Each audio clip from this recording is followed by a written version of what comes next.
Today I was going to make a video regarding the new Warhammer 40,000 app that's just released today, but there's something more important to talk about, so my quick rundown.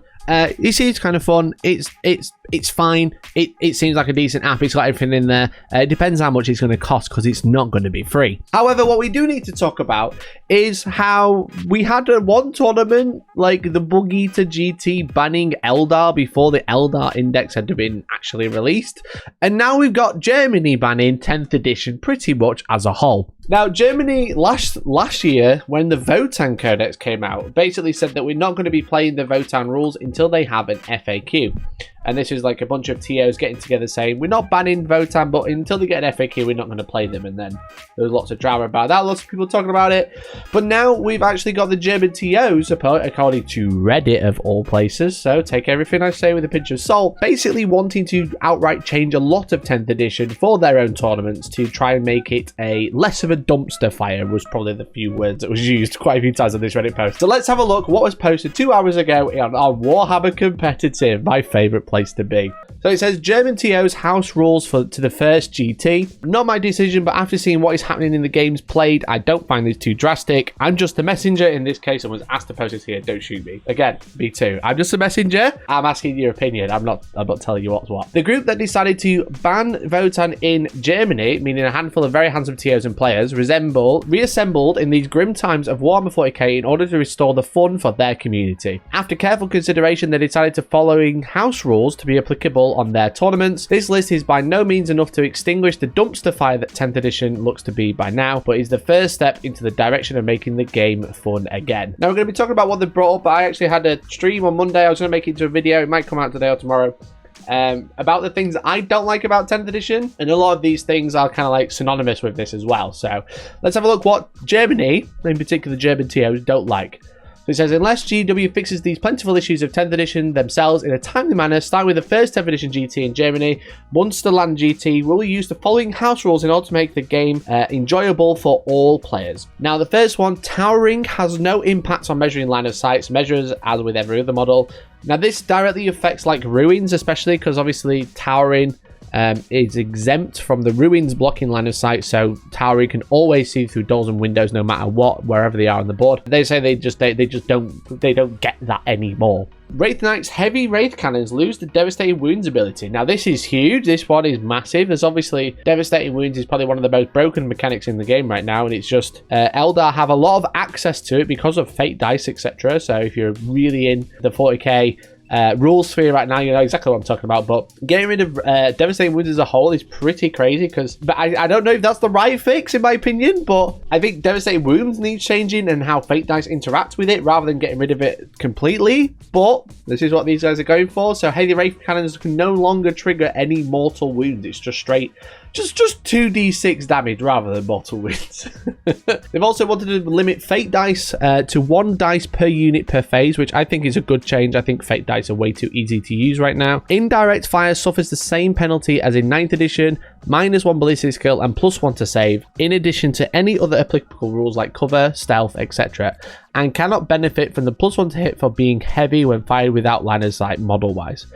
A lot of that I'm quite on board with, like the -1. I'm surprised that the indirect isn't -1 ballistic skill and +1 save like it was last edition. Now it's just -1 to hit and they get cover, which is really weird. That's really bizarre. It's just so much less impactful than having a reduced ballistic skill. And again, I think that's probably because they wrote this rule before they decided to have indirect in 9th edition like they did. But that's what these guys are going for, so let's have a look. Thousand Sun's Twist of Fate Cabal Ritual is modified to any armor saving throws of a unit are modified by -2 instead. Because Twist of Fate, I believe, just turns off saves. Let's have a quick look. Yeah, it's 9 Cabal points. Any unit within 18 inches invisible. Armor saving throws cannot be made for models in the unit. That's quite a drastic one. Like, turning off armor saves is obviously very, very good. They've just made it -2. Interesting. So you're essentially increasing the AP of all your guns by 2, which is nice. But not turning it off, obviously a big nerve. The range of the fire overwatch strategy is reduced to 12 inches and only visible units can be shot. Which is obviously the problem is when you've got indirect, when there's so much prevalent indirect because it's so good, and you can overwatch with units that can shoot indirect, you just tend to have indirect units just firing so much overwatch and just picking up units like crazy. Again, yeah, fair play. Mortal wounds from a single unit are capped at 6 mortal wounds per unit per phase when targeted at a non-monster or non-vehicle unit. Any additional wounds, e.g. with assault cannons, are then handled as normal. Saves can be made. That's a weird one. I think, again, that's trying to deal with assault cannon spam, I guess. It does feel a bit weird. I think abilities, like each weapon should be limited to 6 mortal wounds. But that just, this one feels a bit weird. It's very wordy to try and fix it because that's going to come up so little. And it's only really going to come up with like D cannons, not really assault cannons.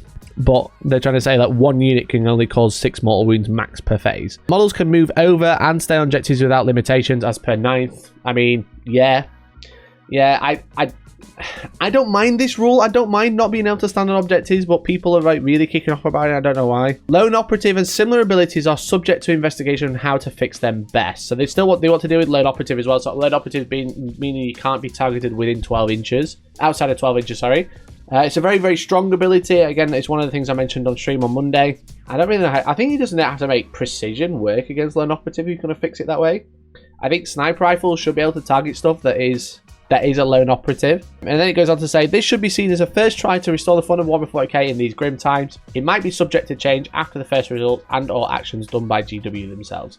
And I applaud people who do this. Like, you might not agree with all of these rules changes, and I don't agree with all of these rules changes, but at the end of the day is, like, tournaments are run by independent people, and I just realised I got paint on my shirt. Oh dear. Tournaments are run by independent people, and they can decide how their tournaments are run completely off their own back, and it's totally up to them.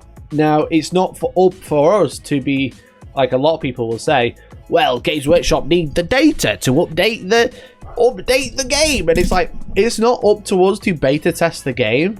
It's up to Games Workshop to deal with issues that are quite glaring and quite obvious, and people outright changing the rules for their game is gonna annoy them because that's not what they want. They don't want people to play loads of different ways to play the game. They just want to play, they just want people to play Warhammer as intended. But the problem is when it's intended, and how it's intended at the minute is really broken and really, like, not fun.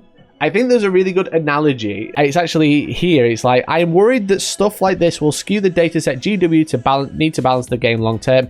If TOs fix the game, GW won't have to or have the necessary data to do it properly. I think it would be better to short term accept that they missed the bar in the new edition will be for the next 3 months. Until we get the first update, things will be a bit wonky, which I totally agree. I agree with this last part, but or maybe not. I pretty much agree with the first update where things will be wonky. And someone said something like, the data meme is tediously stupid. You don't need to subject yourself to being punched in the face by a gorilla to collect data to demonstrate being punched in the face by a gorilla is no fun.